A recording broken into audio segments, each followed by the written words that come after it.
Eons ago, before the modern world took shape, an eternal battle raged between the gods and Jamie, the most powerful dark wizard.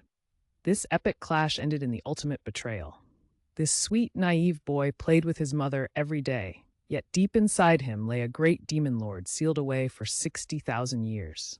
Jamie, once the mightiest dark sorcerer of the mythical age, had been betrayed by 12 deities who sealed him away for an astonishing 666,666 years. Jamie emerged from the cracks of time, reborn as the eldest son of a noble family. His father was one of the great sword saints of the Empire, while his mother was the unparalleled matriarch of the Bell clan. Unfortunately, one was wise and the other was foolish. Though Jamie was merely a child, his mind had lived far beyond its years, having experienced over 60,000 years of existence. Beyond pretending to be a well-behaved child, Jamie endured rigorous training at the hands of his mother. Though this life left him feeling weary, he had no choice but to patiently accumulate his strength in order to seek revenge against the 12 gods. In truth, if it weren't for the heavy burden of his mission, Jamie would have loved this family dearly. Upon hearing Jamie's fondness for sorcery, his father sought out a tutor, the 18th Grand Sorcerer of the Empire. However, before he could introduce them, Jamie had already encountered the old man in the corridor. The moment he laid eyes on the white-bearded sage, Jamie felt an overwhelming power radiating from within him. The old man realized that Jamie was a rare magical genius.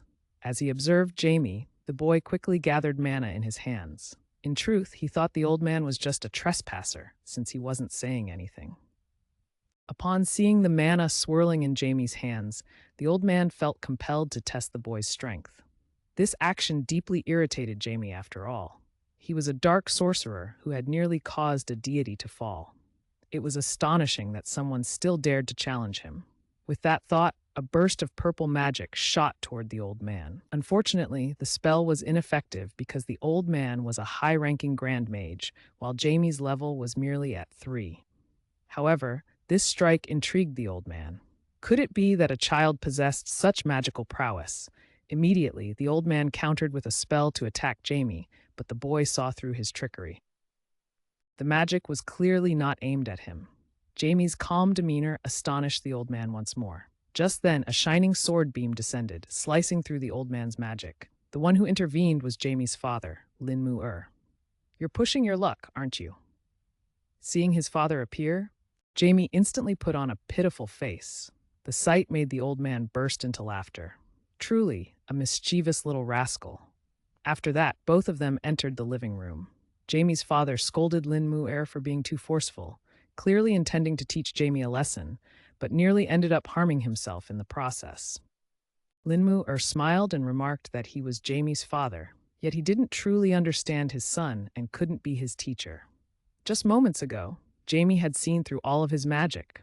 This revelation left Jamie's father utterly speechless.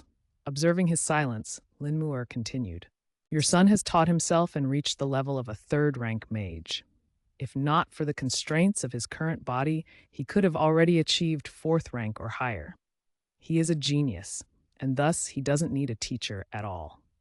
As long as you provide him with emotional and material support, he might just become a legendary 9th rank archmage, a dark sorcerer unafraid even of the 12 divine lords." After his rebirth, he was spoiled by his mother to the point of exhaustion. After 2.5 hours of her affectionate embrace, Jamie returned to his room. Just as he was about to strip off his clothes for a good night's sleep, he noticed the old man sitting on his bed, causing Jamie to stumble and fall to the ground in fright. Please tell me he doesn't have any weird hobbies, he thought. Linmu found Jamie's reaction quite amusing and burst into laughter. Just moments ago, he had been so arrogant. And now, look at you, trembling in fear. I'm here to gift you something. Jamie, slightly taken aback, accepted the spellbook from the old man's hands, wondering, is he planning to tie me up? Linmu assured Jamie, your breathing technique is now complete. This spellbook contains my original breathing method. Now consider this a meeting gift for you. I really have high expectations for you. After saying this, the old man suddenly disappeared from the room. Magical respiration is a method of breathing through the mouth to absorb magic power into the heart, although it is the most effective way. However, the drawback is that the amount of respiration is limited. Jamie, skeptical, flipped through the magic book, but just a quick glance almost made him explode on the spot. The content of the book required magic power to be finely chopped into small pieces to be absorbed through the skin. Although the efficiency is extremely fast, the input level is too high. However, as the strongest dark mage of the mythological era, this was not a challenge for him. After a careful examination, Jamie realized that the old man's respiration method also had its flaws. The magic power needed to be crushed in a special way. Moreover, it had to be done in a fixed space and cut into a specific shape to work. With his current abilities, Jamie couldn't do it. However, Black, who had signed a soul contract with him in a previous life, could solve this problem. Thus, Jamie began practicing the improved respiration method.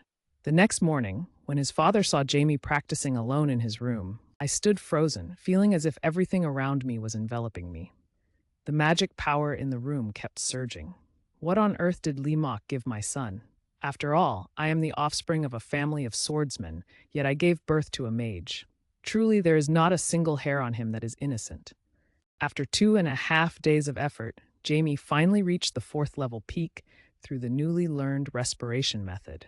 He prepared a little invisibility spell and was about to run and share the good news with his father.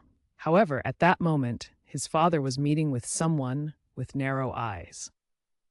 The man declared himself a follower of the Zeni sect, coming here with the purpose of spreading the doctrine on his father's land. Although his father did not outright refuse, he subtly implied that establishing a haven on his land to preach to the people was not an option. Seeing this, the man with the narrow eyes did not persist any longer. Immediately, the man declared that he would gather his belongings and return home. Not long after he left, Jamie stepped out from behind the wall. He had heard every word of the conversation that just took place. Zenus was one of the 12 gods who had secretly harmed him before. Now his followers dare to come to my land. Perhaps tonight I will have to thoroughly investigate and clean up this filth. A dark mage who has lived for 60,000 years, yet has to endure his mother's wrath every day. Who could stand it? I will make him also experience that hugging service. After being suppressed by his mother for the umpteenth time, Jamie finally waited for nightfall to investigate Zenus further. He could not wait any longer. At that moment, in a narrow alley, 2 kids were discussing ways to escape. It turned out they were members of the Liba criminal organization. They specialize in human trafficking, but this time they are operating on the territory of Count Welton, which is the domain of Jamie's father. Both of them are acutely aware that if caught, the consequences would be dire. However, the rules of the underworld bind them, preventing any thoughts of betrayal. Just as they were grappling with this dilemma, Jamie suddenly stepped out from the alley. Upon realizing their cover was blown, the 2 thugs panicked and aimed to silence him for good. However, with a simple gesture, Jamie effortlessly seized control of their minds. He figured that a criminal organization might know a thing or two about Zenus. Yet, apart from their human trafficking operations, they had no useful information to offer. Jamie, unwilling to waste any more time, initiated a mind wipe on the 2 thugs. He instructed them to confess to their father. But before they could escape the alley, a spell knocked them back. Turning around, Jamie discovered an old man with white hair wielding magic. Feeling slightly irritated, he thought to himself, I already assigned them a task. How dare you treat them this way? With that, Jamie unleashed dark magic to resurrect the 2 thugs. Yet the old man, seeing this, commanded his subordinates to drag the 2 back, intending to kill them once more. This time, Jamie's fury reached its peak. But in the next moment, the old man unleashed a fire spell that pierced through Jamie's body. As he gazed at the charred corpse on the ground, a thrill of excitement washed over him. However, his bewildered subordinate remarked, Boss, why did you kill them, poor? The old man was momentarily taken aback. He thought his underlings were just babbling nonsense. But in the next moment, Jamie appeared beside him, swiftly eliminating one of the lackeys. Is it fun to kill a minion? The old man with white hair, startled as if he had seen a ghost, immediately summoned his strongest magic to attack Jamie. but he was merely a third-tier sorcerer. How could he stand a chance against Jamie? From the very beginning, Jamie had been weaving illusions to control everything around him. For him, wiping out these punks was as easy as flipping a hand. With the old, white-haired man dealt with, Jamie didn't forget to make use of the useless ones. He absorbed all the magical energy from the body of his fallen foe. At this point, only the two initial brats remained in the alley, gasping for breath. Even though he had just shared a bit of his magic with them, they were still barely clinging to life. However, it wouldn't be long before they met their end. After a moment of contemplation, Jamie decided to employ the zombie spell on the two of them. After all, he had plenty of tasks for them to complete. The zombie spell was a dark magic that had existed since the Mythic Age. It involved summoning corpses to control the enemy. Although it could revive the dead, they would not return in the same body. The reanimated corpses, brought back by the zombie spell, would no longer be living beings, they would be mere undead. With Blake's assistance, Jamie had successfully turned the two into zombies, naming them Grand Monarch and Little One. The only unfortunate thing was that they still exuded a dark aura. Could it be that his powers had not fully recovered, causing the spell to fail? Such zombies were utterly unusable. It's not just sneaking into the Zenith Cathedral, even entering the dining hall would draw attention. Just as Jamie was about to lift the spell from the two, Blake suddenly soared up to Grand Monarch's head, unfurling his wings to absorb all the dark energy into his body. This surge of energy caused Blake's form to swell to double its size. Afterward, Jamie awakened the two and recounted the entire tale. Upon witnessing the dark power radiating from Jamie, Grand Monarch was instantly struck with fear, while Little One, the stubborn one, remained unfazed. However, he still wanted to put up a fight, so he retorted defiantly, "I don't know if you're a demon lord or not, but to us, you're nothing more than a monster. What right do you have to control us?" Hearing this, Jamie was taken aback. "Oh, so you still retain your consciousness and dare to resist me? It seems even my master has his weaknesses. But know this, if you dare to speak to me like that again, I will make you face a most gruesome demise." The young man, who had once been bold, now stood stripped of all bravado. In that moment, they fully understood that from this day forth, their lives belonged to the youth standing before them. A dark sorcerer is truly formidable. Not only can they raise the dead into undead, but their power surpasses that of the living. After receiving the mission to gather information about Zenies from the Grand Duke, Jamie returned home to rest. Having subordinates is indeed quite convenient. There's no need to step outside to grasp the situation beyond. Before long, the Grand Duke and Jamie had made progress. They captured a mid-level operative from the Force of Eradication, intending to extract the location of their boss from him. After all, the Force of Eradication is one of the largest gangs. Their leader surely knows a thing or two about the Zenies cult. Jamie initially planned to take a hands-off approach, merely wanting to hear the final results. Little did he expect that his mother would announce a grand party hosted by Count Simon and his father, requiring the entire family to attend. Thus, that night, Jamie immediately sought out the Grand Duke and his subordinate. The subordinate reported that the Zenies cult had just been established, and they had yet to gather any relevant information. However, they had captured an official from the Force of Eradication. He knew that the old white-haired man had come to assassinate them, so the subordinate was confident that he was well aware of the situation. Unfortunately, they hadn't been able to extract any useful information for 2 days now. Upon hearing this, Jamie stepped forward. "Leave the rest to me." As he spoke, a wave of dark, terrifying power surged through the room. Observing the man trembling like a leaf, Jamie gently placed his hand atop his head. "Don't be afraid. Just help me with one task right now. Go to the Count's estate and report about your organization. Do you understand?" The man accepted the order like a lifeless zombie, trembling as he stepped outside. Once everything was settled, Jamie instructed the Great Monarch and Little One to leave town for a while to avoid trouble. He also mentioned that he would be away from home for a few days to ensure their safety. Just as they left the warehouse, Little One hurriedly chased after him, excitedly exclaiming, "What have we become? Our power is stronger than when we were alive." Have we turned into advanced zombies? A flurry of questions left Jamie feeling dizzy. It was truly bizarre. He had never encountered such a situation before. Normally, zombies lose their reason and become monsters, but these two were an exception. They not only retained their human consciousness, but their physical abilities had also been enhanced.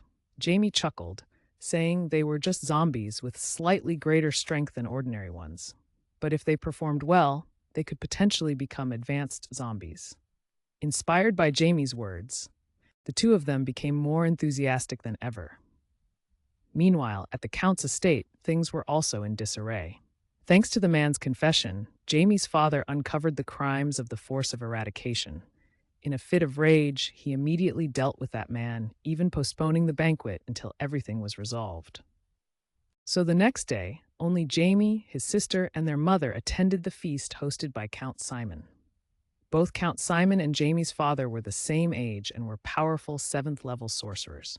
They were also the two most formidable lords in the Eastern nobility. He called himself the Blood Sorcerer, rumored to be capable of snuffing out thousands of lives in the blink of an eye. Hearing this, Jamie fell into deep thought.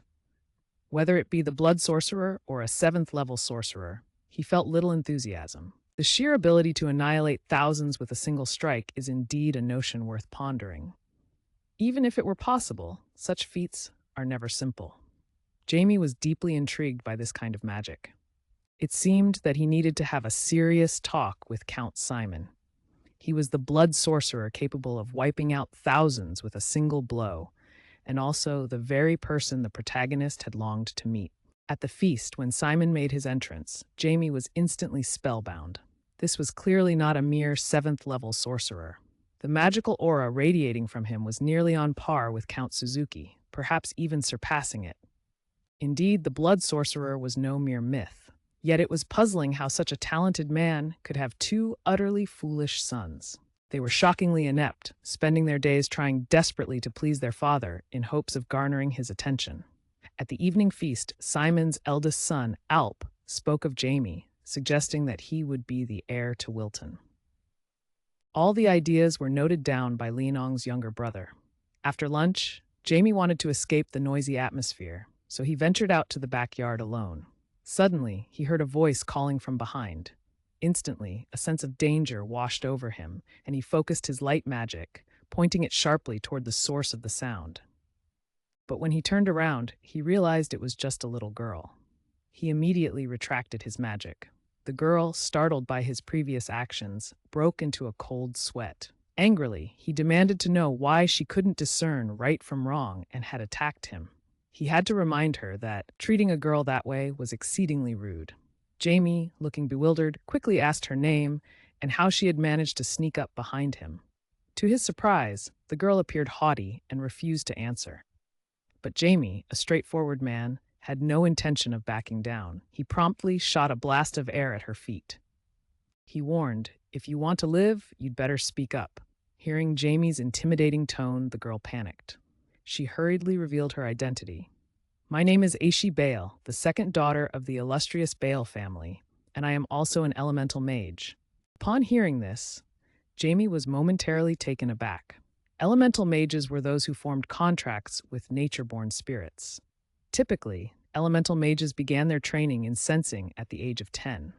To his astonishment, this girl, who was the same age as him, had already forged a contract with a wind spirit.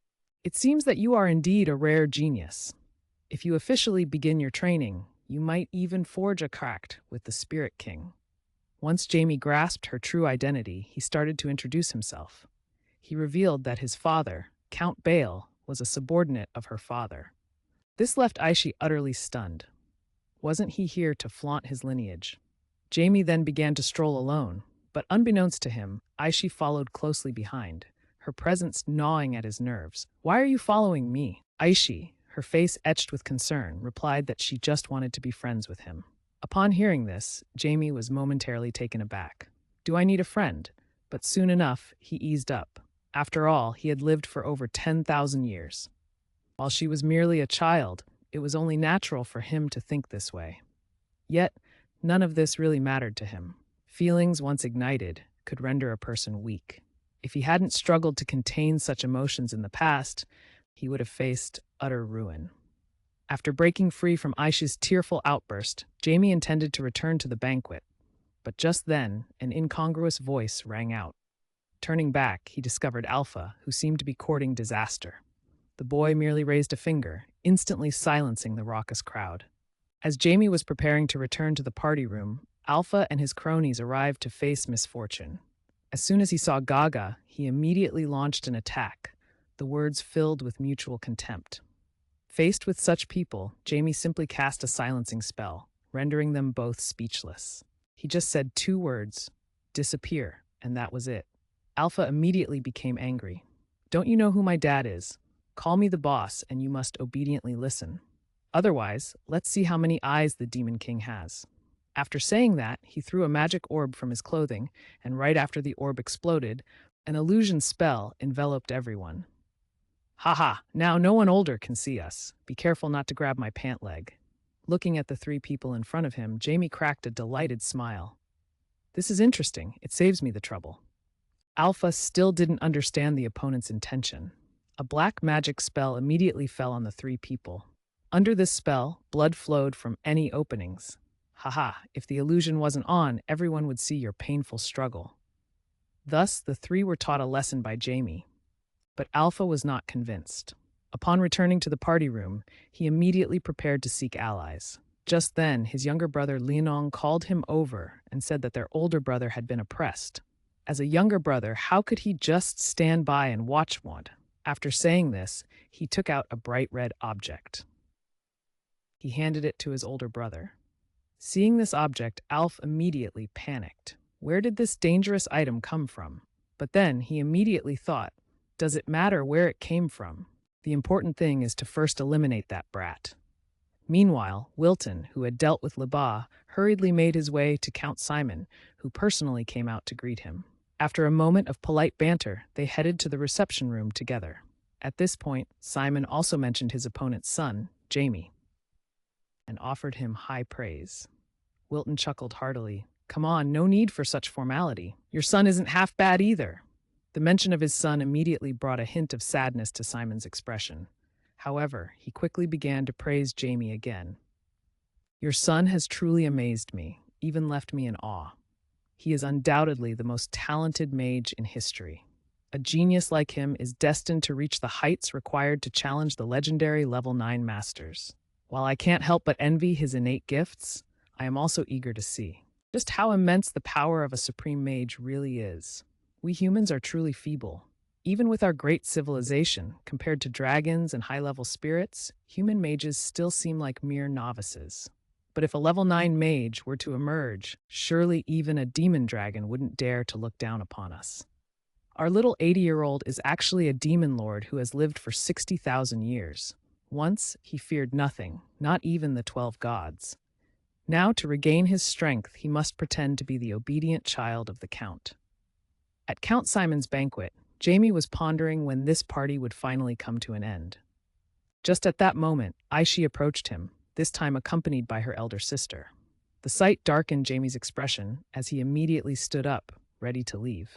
But just then, Aishi's sister, Rebecca, unexpectedly stepped closer. Upon seeing her, Jamie froze in place.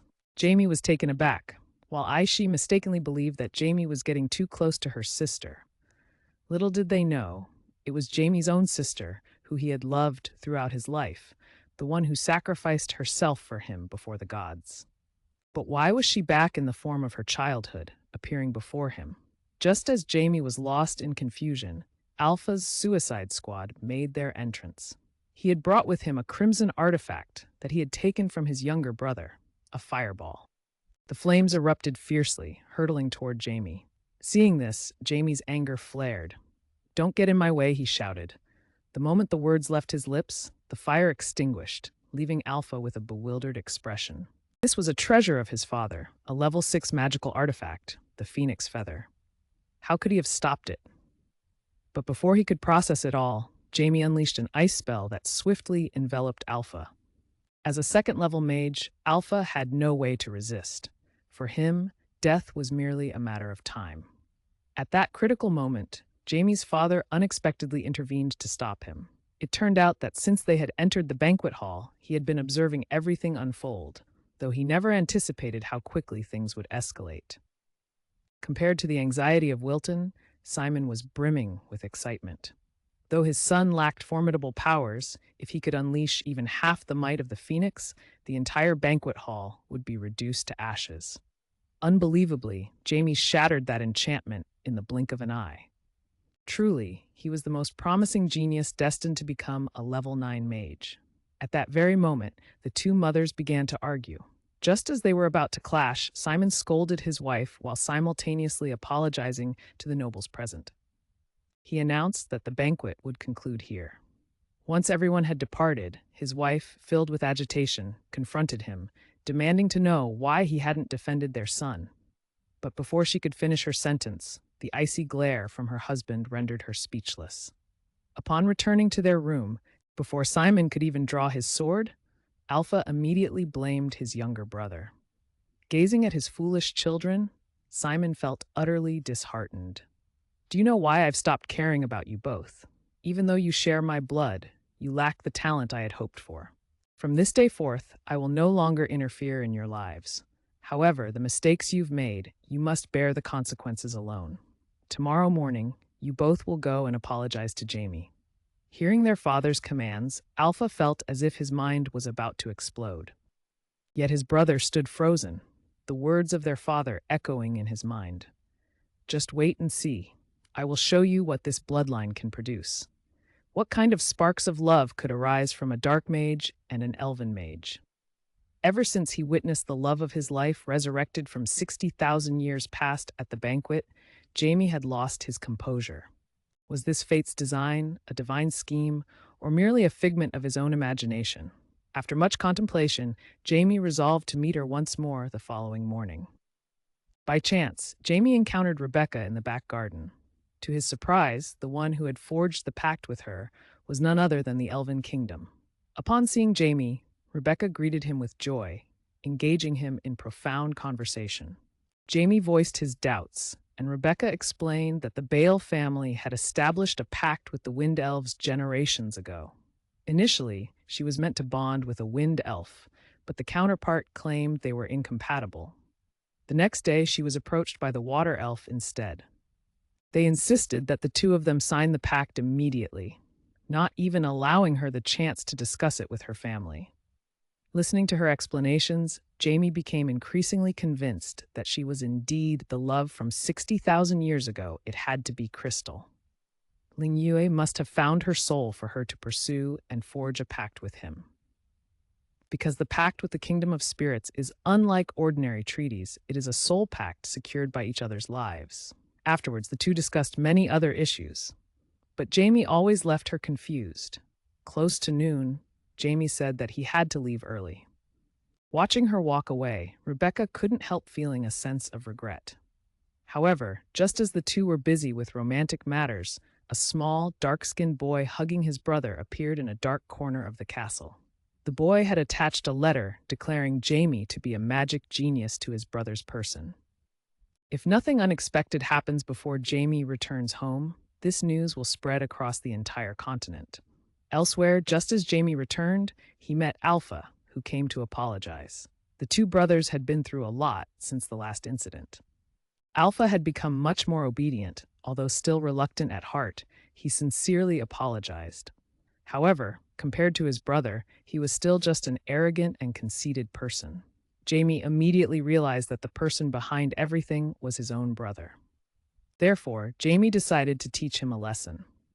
Dark magic descended, enveloping Hunter with bone-chilling cold, pain, and overwhelming fear. Yinong felt as if terrifying eyes were watching him, even though he knew it was just an illusion. Yet he couldn't help but kneel down.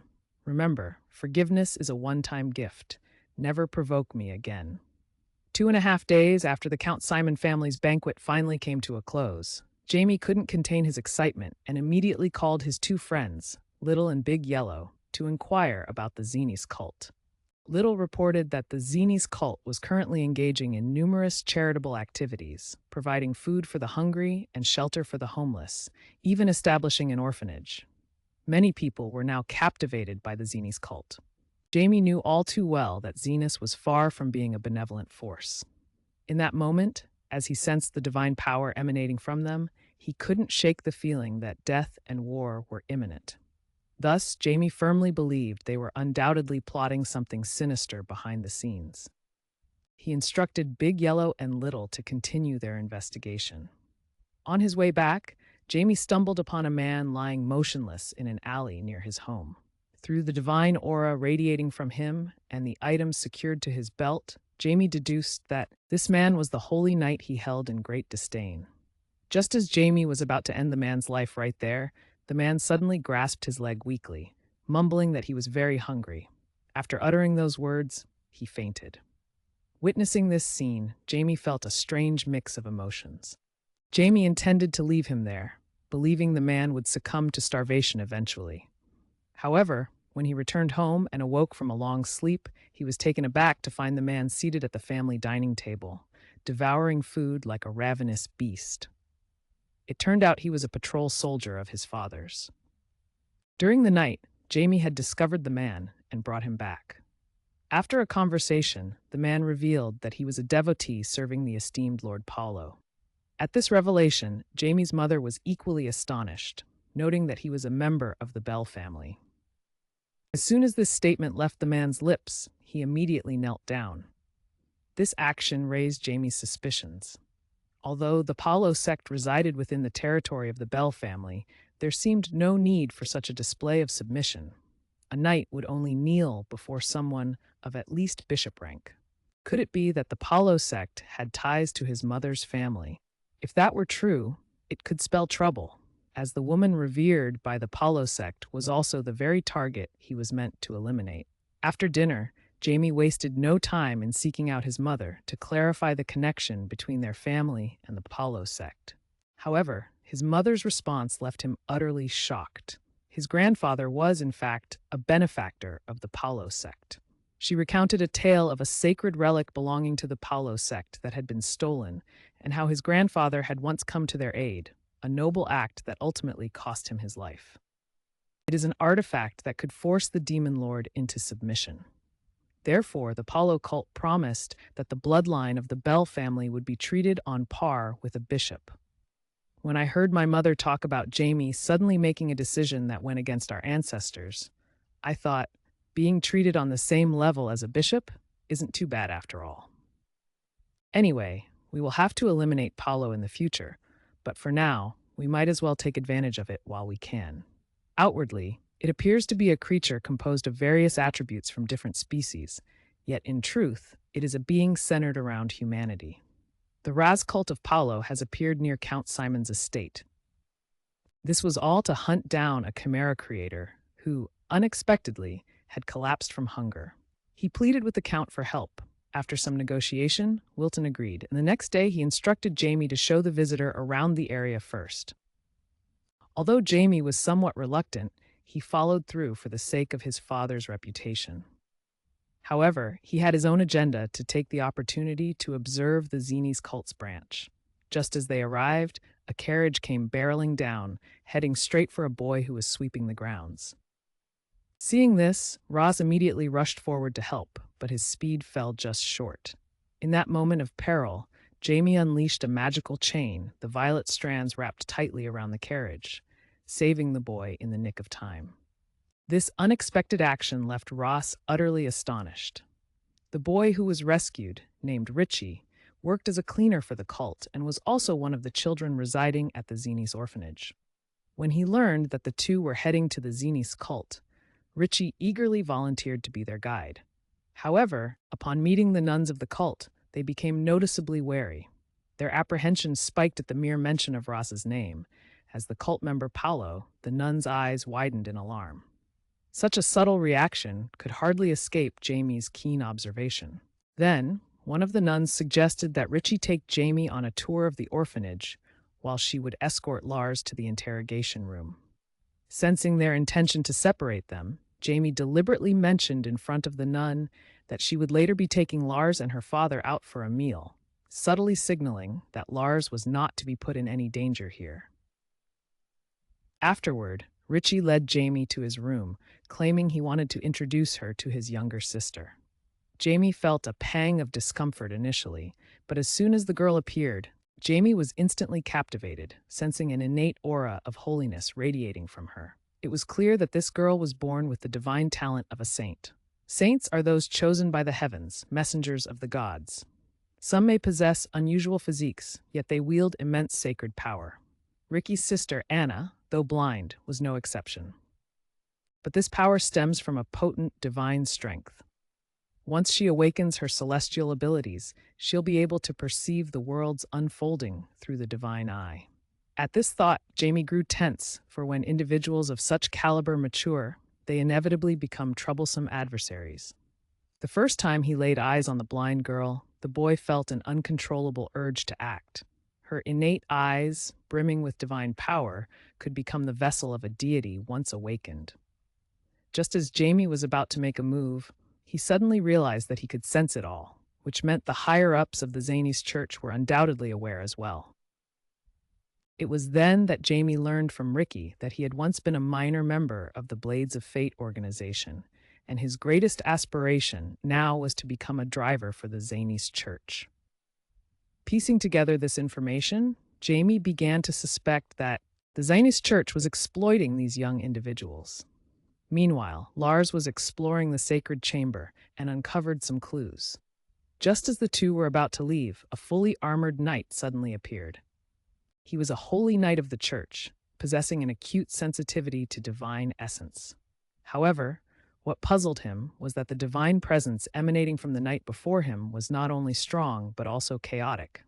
Returning home to the Count's estate, he had recounted to Wilton everything that had transpired that day.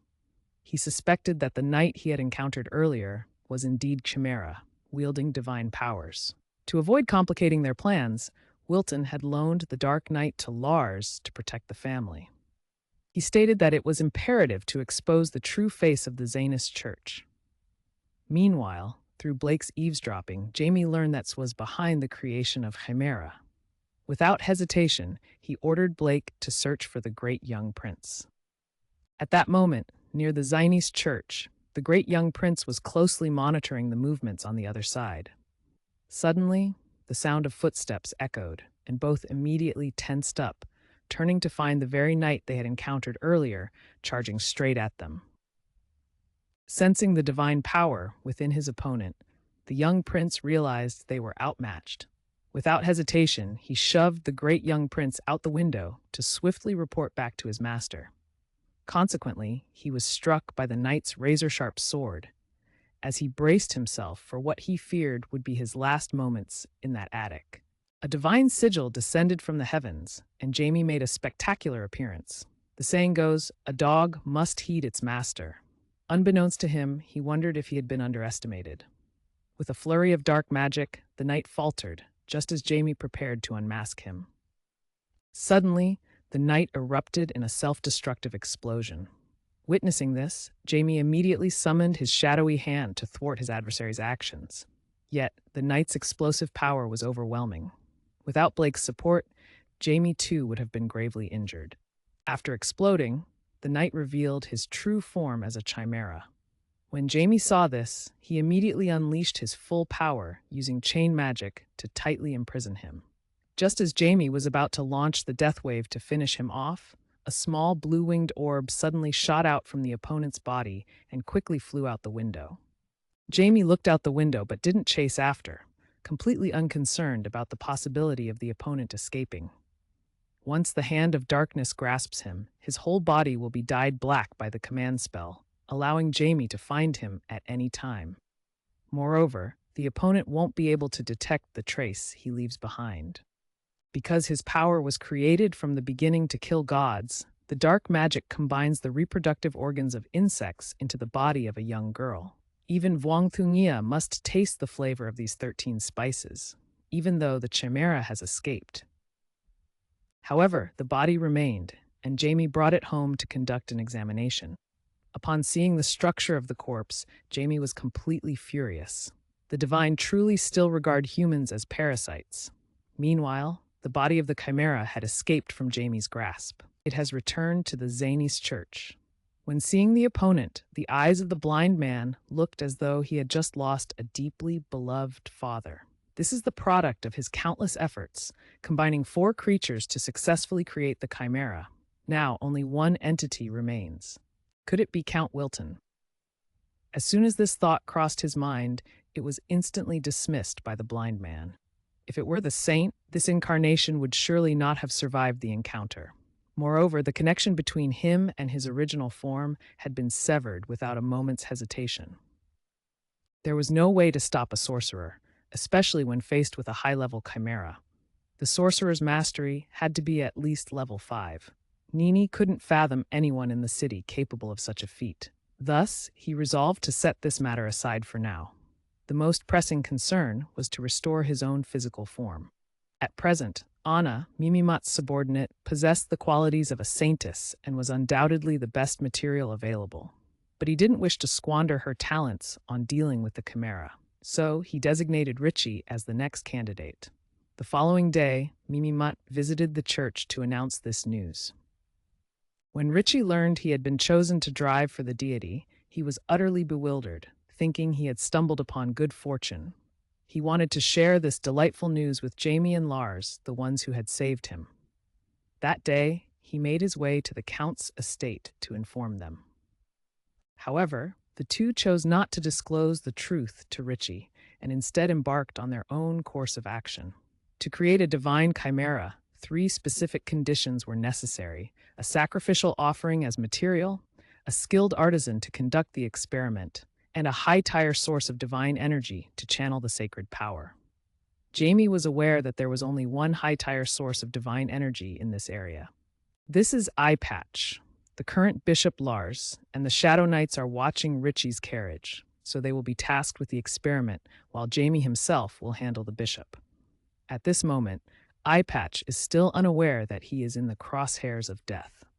As he was preparing to cast a long-range spell to transmit divine power to Richie, a terrifying aura suddenly pulled his hand back.